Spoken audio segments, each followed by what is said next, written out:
Welcome to Monumental Moments, where we live to multiply His movement.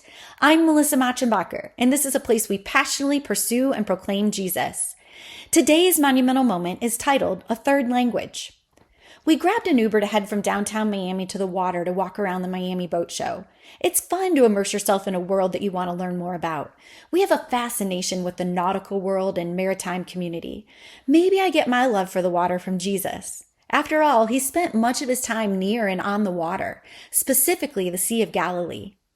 The ride through the downtown streets of Miami was an adventure, to say the least.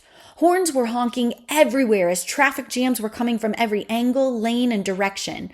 The horns added a whole new level of stress that I was hoping to escape. At one point, I leaned forward and suggested our driver lay on the horn like everyone else just to add to the fun. He laughed and he honked too. He said, that's our third language in Miami. He said, we have Spanish as our first language, then English as our second, and honking on the streets as our third. He finished with, I'm serious.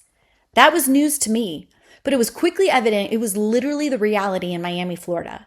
The persistent honking of horns overshadowed the conversations in the car and loud mufflers and booming speakers in cars next to us. Frustrated drivers were speaking a language all their own with aggressive honking.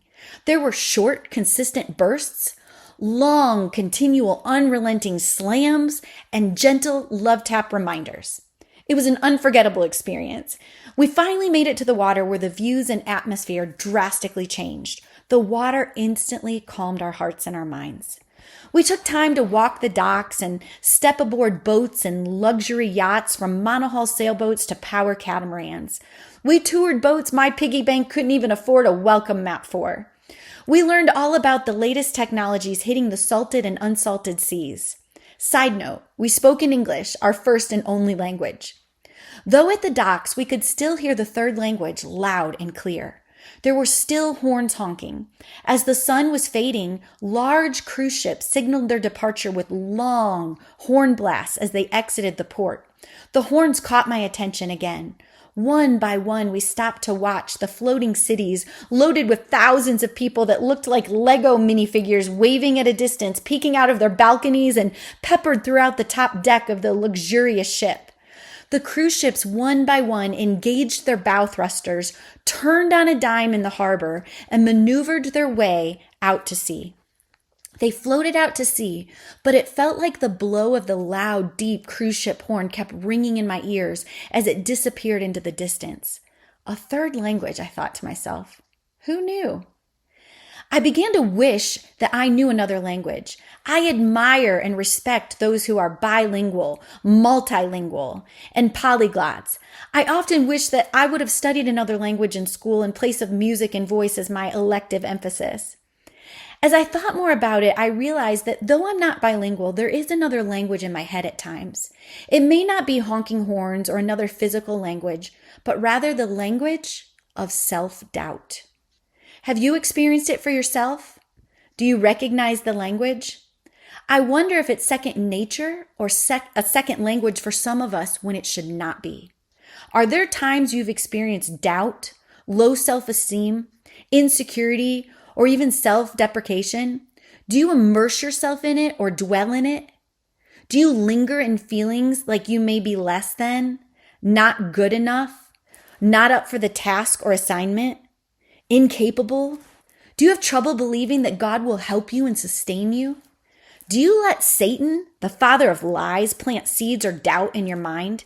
He can be good at planting them, but do you nurture them? When doubt or insecurity arise, we need to remind ourselves who we are in Christ and give ourselves a pep talk. There can be no room for that demeaning language or vocabulary in our lives as a child of God. Romans 8:37 says, "No, in all things we are more than conquerors through him who loved us." The Apostle Paul says in Philippians 4:13, "I can do all things through him who gives me strength." What is your second or third or even fourth language? As children of God, we are his heirs. Believe it, see it, speak it. We are a chosen people, a royal priesthood, a holy nation, God's special possession. Let's speak the language of the King of Kings and his kingdom. one of faith, hope, truth, and love.